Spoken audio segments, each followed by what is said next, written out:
네, 안녕하세요. 저는 서울디지털재단 디지털전략팀의 강민정 주임이라고 합니다. 저는 오늘 재단에서 한 1년 반 정도에 걸쳐서 추진했던 그런 디지털 포용 정책의 일환으로 추진했던 고령층 친화 디지털 접근성 표준 개발이라는 과제에 대해서 좀 소개를 해드리려고 합니다. 그래서 저는 오늘 제가 준비한 내용은 어떤 단일 프로젝트는 아니고 좀 장기간에 걸쳐서 짜잘짜잘하게 진행했던 좀 사례들을 좀 순서적으로 좀 설명을 해드리겠습니다. 네, 우선 좀 저희가 이 과제를 추진하게 된 배경에 대해서 좀 간단히 설명을 드리겠습니다. 우선 많은 분들께서 주지하고 계신 바와 같이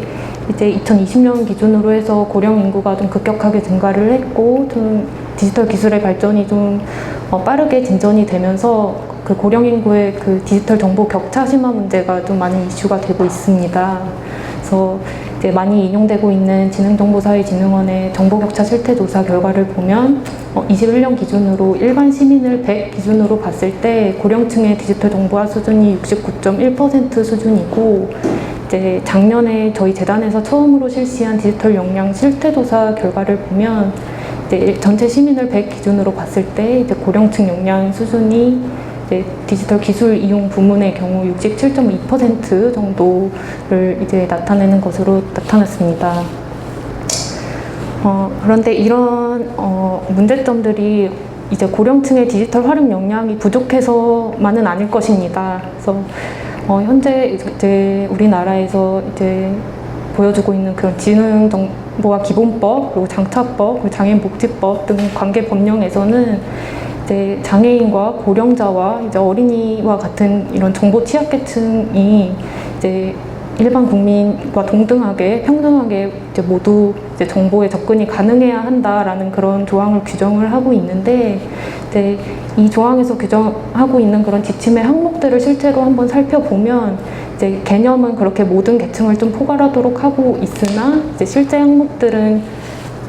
약간 시각장애, 특히 전맹시각장애 중심의 항목들로 좀 편중이 되어 있는 것을 알 수 있습니다. 그래서 여기서도 또 하나의 한계점이 있었고 또 하나의 이슈는 이제 고령층이나 이제 장애인 분들이 이제 더 이상 이제 정보 소외계층으로 이제 인식이 돼서는 안 되고 어떤 취약계층이나 소외계층이 아닌 이런 신중년, 뭐 액티브 시니어 같은 이런 독립적인 특징을 갖고 있는 그런 새로운 연령층으로 우리가 이제 봐야 된다는 그런 관점도 이제 이슈가 되고 있습니다. 그래서 과학기술과 디지털을 이용해서 어떤 신체적이고 정서적이고 사회적으로 보다 독립적으로 살아갈 수 있도록 하는 그런 디지털 에이징을 좀 강조를 해야 된다는 측면에서 과제를 추진을 하게 되었고, 저희가 이제 가장 중요하게 봤던 점은 이제 정보 격차 해소나 어떤 디지털 포용 실현의 일환으로 이제 중앙정부 그리고 각 지방정부 그리고 각 유관기관에서는 어떤 교육 사업을 좀 중점적으로 추진을 하고 있습니다. 네, 서울시도 이제 코로나 이후에는 디지털 역량 강화 종합 대책을 발표를 해서 이제 주민센터나 복지관 같은 이런 생활 SOC를 좀 활용을 해서 교육을 프로그램을 진행을 하고 이제 만 55세 이상 고령층 1:1 맞춤형 교육을 진행하는 사업을 추진을 하기도 하고 또 교육 로봇을 활용해서 좀 교육 사업을 또 추진을 하고 있습니다. 20년도에 저희 재단에서 이제 설문조사를 했던 바에 의하면 이런 65세 이상 고령층에서는 좀 디지털 정보 격차를 해소할 수 있는 그런 정책 방향으로 교육도 필요하지만 교육보다는 좀 고령층이 이용하기 편리한 그런 디지털 환경을 구축해주는 것이 좀 먼저 필요할 것 같다라는 의견을 많이 주신 바가 있습니다. 그래서 이 부분에서 좀 교육 외에 좀 환경 개선 측면에서도 좀 이제 많은 노력이 필요할 것 같다라는 필요성에 입각해서 본 과제를 추진을 하게 되었습니다. 그래서 저희가 본격적으로 좀 개선을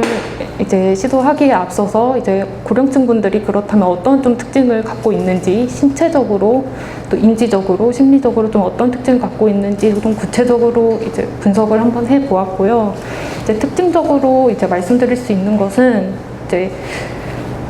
시각적인 측면에서는 이렇게 신체가 노화가 되면 어떤 수정체의 탄력성이 저하된다거나 이제 빛을 감지하는 망막 기능이 저하가 되고 또 수정체가 덜 투명해지는 현상으로 인해서 이제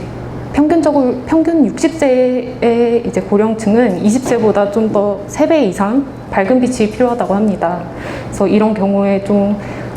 평균 20세보다 이제 시각 정보에 의한 인지 과정에서 좀 불편함을 느낄 수 있고, 이런 불편함을 느끼면 좀 행동 결정의 지연으로 이어지기 때문에 이런 부분을 많이 고려를 하려고 했습니다. 그래서 또 청각적으로는 이제 70세 이상의 고령자가 20% 이상이 좀 난청을 경험한다는 그런 결과도 있고, 또 좀 인지적인 측면에서는 어떤 신체 감각기관에서 외부 자극에 대한 인식이 좀 느려지기 때문에 이제 외부에서 일어나는 일에 대한 그런 인식의 기회가 줄고, 또 해마라고 하는 그런 부위가 위축되고 좀 혈류가 감소하면서 이제 어떤 시공간 능력을 요구하는 그런 작업 중에 순간적인 판단이 어려울 수 있다. 이런 부분을 좀 특징적으로 많이 고려를 하려고 했습니다. 그래서 결론적으로는 저희가 이렇게 앞에서 살펴봤던 이런 고령자의 신체 인지적 심리적인 특징들, 그리고 설문조사 결과, 그리고 실제로 고령층 분들이 이제 모바일 기기나 키오스크를 사용하면서 이제 느끼는 장애 요인들을 파악하기 위해 좀 관찰 조사를 실시한 바도 있습니다. 그래서 이런 이제 사전 연구 결과들을 좀 종합적으로 고려를 해서 이제 고령층 친화 디지털 접근성 표준이라고 하는 것을 모바일 웹 앱 기준으로 이제 2020년도에 좀 가이드를 발표한 바가 있습니다. 그래서 본 가이드에서는 이제 모바일 웹이나 앱을 설계할 때 준수해야 하는 10가지 지침을 좀 선언적으로 발표를 했고, 그 10가지 지침 하위 항목으로 각각의 이제 적용 방법, 적용 사례들을 좀 제시를 해주었습니다. 그래서 본 가이드에서는 좀 이제 기술적인 측면이나 어떤 하드웨어적인 측면이나 이런 부분보다는 이제 인터페이스에서 나타나는 UI, UX 측면을 좀 강조를 많이 했고, 또 이제 이 가이드를 통해서 디지털 콘텐츠 개발 사업을 추진하는 담당자나 운영자, 그리고 개발자, 디자이너와 같은 그런 실무자들이 많이 참고할 수 있는 형태로 좀 제공을 했습니다. 네, 그리고 21년도에는 이제 모바일 웹 앱 가이드를 발표했던 거에서 더 이제 확장을 시켜서 키오스크 적용 가이드를 발표를 했습니다. 그래서 앞에서 선언적으로 제시했던 10개 이제 대표 표준을 좀 키오스크의 기기의 특성에 맞게, 키오스크 서비스의 좀 특성에 맞게 재가공을 했고요. 그래서 정보 구조, 그리고 서비스 흐름, 그리고 대체 수단이라고 하는 그런 3대 원칙을 세우고, 그 하위에 이제 8개의 적용 지침, 그리고 22개의 적용 방법 형태로 좀 가공을 했습니다. 그리고 저희가 이 접근성 표준을 좀 개발하는데 가장 초점을 맞추려고 했던 부분은 이제 앞에서 간단하게 설명을 드렸지만, 기존의 정보 접근성이라는 개념이 이제 장애인과 고령자와 이제 어린이와 같은 모든 계층을 좀 포괄해야 한다는 그런 개념임에도 불구하고 이런 고령자의 특징을 충분하게 반영하지 못했다는 그런 사각지대가 있기 때문에, 그 사각지대를 메꿀 수 있는 그런 부분을 많이 이제 중점적으로 봤고요. 그리고 또 하나의 이제 강조하려고 했던 점은 이제 기존의 이제 정보 취약 계층을 위한 어떤 키오스크 설계 방안들을 논의한 연구들에서는 이런 하드웨어적인 물리적인 부분, 또 기술적인 부분은 충분히 다루고 있고, 또 화면에 나타나는 그런 정보 구조의 형태, 그리고 화면의 기본 구성, 이런 부분들은 좀 충분히 다루고 있는 것을 알 수 있었습니다. 그런데 실제로 이제 사용자가 사용할 때, 이제 과업을 수행할 때 이제 사용자 동작에 따라서 바뀌는 흐름, 그러니까 실제로 서비스 흐름이 어떻게 진행되는지에 대한 그런 개선점은 많이 다뤄진 바가 없어서 이 부분을 많이 강조를 하려고 했습니다. 그러면 저희가 이제 앞에서 이제 선언적으로 제시를 했던 그런 가이드가 실제 디지털 서비스에 적용이 되었을 때 이게 실제로 효과가 있을 것인가를 좀 살펴보기 위해서 이제 실제로 서비스에 한번 적용을 해보는 그런 실증 사업을 진행한 바가 있습니다. 그래서 저희가 21년도에 시립용산노인종합복지관 홈페이지를 대상으로 저희가 이제 만들었던 가이드를 적용해서 한번 홈페이지를 개선을 해봤고요. 이제 단기적으로는 저희 접근성 표준에 이제 실제 적용 가능성을 한번 검토를 해보고, 이제 표준을 좀 어떤 방향으로 앞으로 고도화할 수 있을지 그런 부분을 검토하기 위한 목적이 있었고, 이제 장기적으로는 이제 서울 시립 구립 노인종합복지관에 좀 확대 적용되도록 유도를 해서 이제 고령층 사용자의 디지털 접근성 개선에 좀 기여하고자 하는 목적이 있었습니다. 그래서 저희가 개선을 기획할 때는 앞에서 제시했던 그런 지침의 항목들과 방법들이 이제 잘 녹아들도록 좀 고민을 많이 해서 좀 개선을 했고, 이제 이 기존 홈페이지 대비 바뀐 홈페이지가 어느 정도 이제 효과를 반영하고 있는지를 좀 살펴보기 위해서 사용성 평가를 진행을 했습니다. 그래서 평가를 진행한 결과를 좀 축약적으로 말씀을 드리면, 우선 저희가 그 결과에서 가장 메인으로 봤던 부분이 이제 모바일 기기를 통해서 처음 화면에 딱 접했을 때 첫 메인 화면에서의 어떤 긍정적인 사용자 경험이 학습 효과로 좀 작용을 할 수 있다는 점이었습니다. 그래서 첫 화면에서 이제 복잡한 행동을 통해서 좀 동작을 수행해야 했던 것들을, 예를 들면 뭐 스크롤을 해야 됐던 것을 클릭으로 바꾼다거나 이렇게 좀 간소화한 부분이 이제 뒷단부에서 좀 어려운 절차의 과업들, 그리고 복잡한 절차의 과업들을 수행하는 데도 좀 긍정적인 영향을 미쳤고요. 그리고 또 하나 결과에서 좀 주요 시사점으로 봤던 점은 이제 65세 이상 고령층 분들 중에서도 스마트폰의 이제 기초적인 기능들을 잘 활용하시는 분들에 한해서는 이런 단순한 UI, UX의 개선으로도 좀 사용성 증대의 효과가 좀 크다라는 결과를 알 수 있었는데, 일반 전화 이외의 스마트폰 기능을 잘 사용하지 않으시는 분들, 특히 75세 이상 어르신분들 같은 경우에는 이제 이런 단순한 UI, UX 개선만으로는 좀 사용성 개선 효과를 보기가 어려운 부분이 있었습니다. 그래서 이 부분에서는 이제 이런 환경 개선도 필요하지만 일부 교육도 필수로 좀 병행이 되어야 된다라는 결과로 이제 마무리를 지었습니다. 다음은 좀 이제 메인 과제는 아니고 단기 프로젝트로 진행을 했던 이제 시점 연구 사례인데요.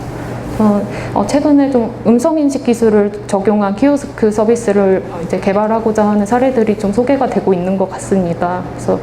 올해 이제 CES에서 소개가 되기도 했고, 또 여러 소프트웨어를 개발하는 이제 사업체에서도 많은 발표를 하고 있고, 이제 인천공항에서도 이제 올해 하반기에는 좀 음성인식 기술을 탑재한 그런 키오스크를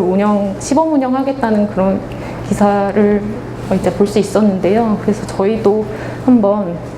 이제 그 음성인식 기술이 적용된 키오스크가 있고, 기존에 지금까지 우리가 사용했던 키오스크가 있는데, 이 두 가지를 이제 사용자가 놓고 봤을 때 이런 새로운 기술이 도입된 키오스크를 좀 사용하기 편리해야 할까라는 좀 의문점에서 시작해서 좀 연구를 한번 진행을 해봤습니다. 그래서 일반 모드의 키오스크와 그 음성인식 기반의 키오스크를 좀 프로토타입 형태로 좀 만들어서 이제 두 가지를 놓고 사용성 비교 평가를 했고, 이제 국제 표준화 기구에서 제시하는 그런 사용성 품질 척도 기준을 활용을 해서 좀 평가를 진행을 했습니다.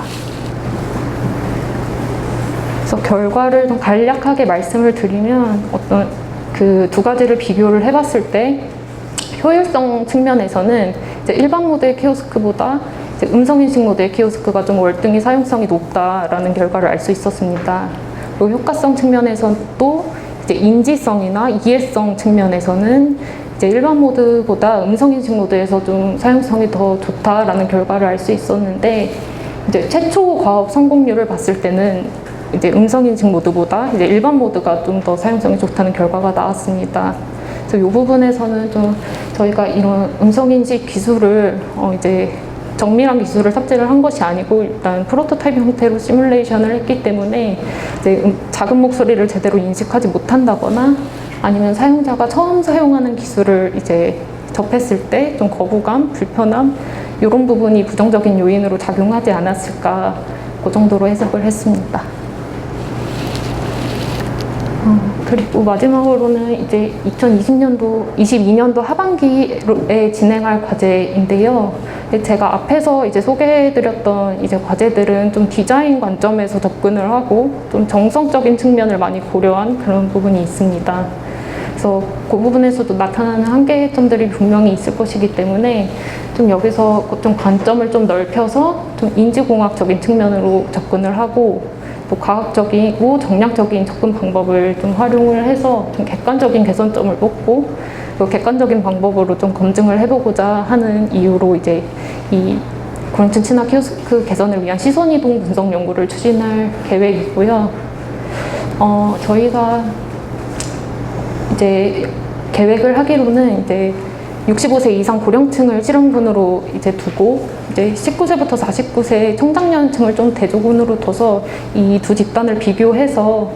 이 두 집단이 이제 키오스크를 이용할 때 디스플레이를 응시하는 시선의 이동 방향 혹은 뭐 시선 점유율 이런 것들을 좀 인지공학적으로 좀 분석을 한번 해볼 예정입니다. 그래서 이렇게 집단 간 비교를 통해서 어떤 문제점이 도출이 되면 저희가 또 한번 프로토타입으로 한번 새로운 디자인을 만들어 볼 예정이고 그걸 가지고 다시 한번 검증하는 이제 절차를 거치려고 계획을 하고 있습니다. 마지막으로 이제 저희 이 프로젝트가 좀 앞으로 어떤 방향성을 갖고 나아가야 할지에 대해 좀 말씀을 드리면 이제 앞에서 말씀드린 바와 같이 이미 국가 표준으로 제시되고 있는 어떤 접근성 지침들이 있습니다. 그래서 키오스크 같은 경우에는 16년도에 첫 지침이 제정이 됐고 올해 2월에 좀 처음으로 개정된 버전이 발표가 되었는데 사실 개정된 부분들을 보면 이제 많은 부분을 좀 포괄해서 다루고 있습니다. 그래서 뭐 그 기기를 사용하는 공간에 대한 그런 항목부터 이제 기기 자체에 대한 항목, 그리고 소프트웨어에 대한 항목, 기술적인 부분, 그리고 꽤 UI, UX 부분도 좀 그 지침 안에서 많은 부분을 좀 다루고 있는데요. 좀 그렇기 때문에 그러니까 다원화 이렇게 여러 기관에서 각자 다른 표준을 제시하고 다른 지침을 제시해서 이걸 준수하도록 권고하기보다는 좀 일단 국가 표준을 준수하는 것을 기본 전제로 하고 저희와 같은 기관에서는 이제 그 지침에 국가 표준에서 제시되고 있는 그런 항목들을 이제 실무자들이 좀 잘 활용할 수 있는 상세한 그런 가이드를 마련해 주는 그런 형태가 좀 적합하지 않을까 하는 생각이 듭니다. 그리고 그 과정을 좀 지속적으로 좀 모니터링을 하면서 좀 사용자 측면에서 이 지침의 적용을 받기 어려운 사각지대는 없는지, 그리고 또 공급자 측면에서 이 지침을 활용해서 좀 적용하기 어려운 부분은 없는지 그런 측면에 좀 관심을 가지는 일이 중요할 것 같다고 이제 생각이 듭니다. 네, 이상 발표를 마치겠습니다. 감사합니다.